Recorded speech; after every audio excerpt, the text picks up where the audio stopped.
Moshe, reunites with his father-in-law Yitro, and he tells him about all the incredible things that God has done for the Jews throughout the Exodus. Yitro is so happy for the Jews. He converts to Judaism, and he tells Moshe that now I know that God is greater than all the other gods, because he did to the Egyptians exactly what they conspired to do to the Jews. What does he mean? The commentators explaining that he's referring to not just the 10 plagues, which were exactly calibrated to punish the Egyptians in the manner in which they had tormented the Jews, but also specifically to the parting of the sea. The Egyptians who had previously drowned the Jewish babies were now drowned themselves. Yisro couldn't help but be amazed at the fact that with any other nation, its leaders, its kings, its God, its angel, doesn't care how it wins. When it's in a war, it just wants to stomp the enemy, win by hook or by crook, by gun or by sword or by nuke.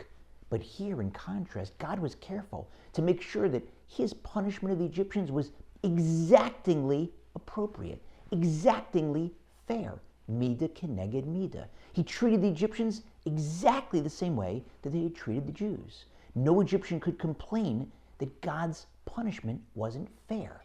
And it was a lesson for the Jews and the rest of the world at just how exactingly fair God is when he doles out reward and punishment.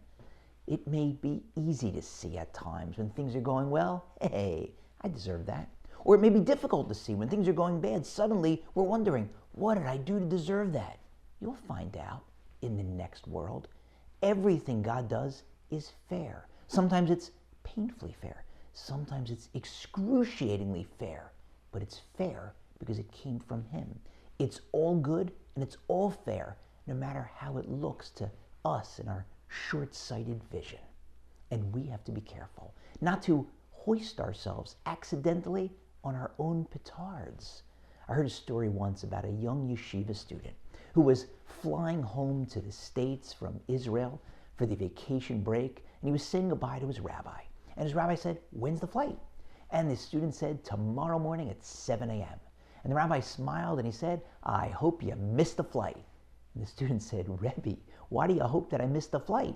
He said, "I'll tell you why. Because throughout the year while you were at yeshiva, we know you were never able to make it to morning prayers. You always slept late. So if you miss your flight, if you oversleep, you'll be showing God you just can't get out of bed in the morning. But if you make your flight, you'll be showing God you really can get up out of bed when you want to." So we have to be careful. God indulges all of our excuses. We had a late night after a work or personal or family event, and the next morning we just could not get out of bed for prayers or for study. God understands.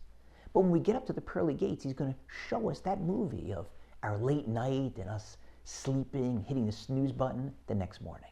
But then he's going to cut to another scene of us with a similarly late night, and then the next morning the alarm clock going off and us bolting out of bed for an early tea time, or to make a flight for a vacation, showing we really can get out of bed when we want to. And when that happens, when we see that second scene, Houston, we've got a problem.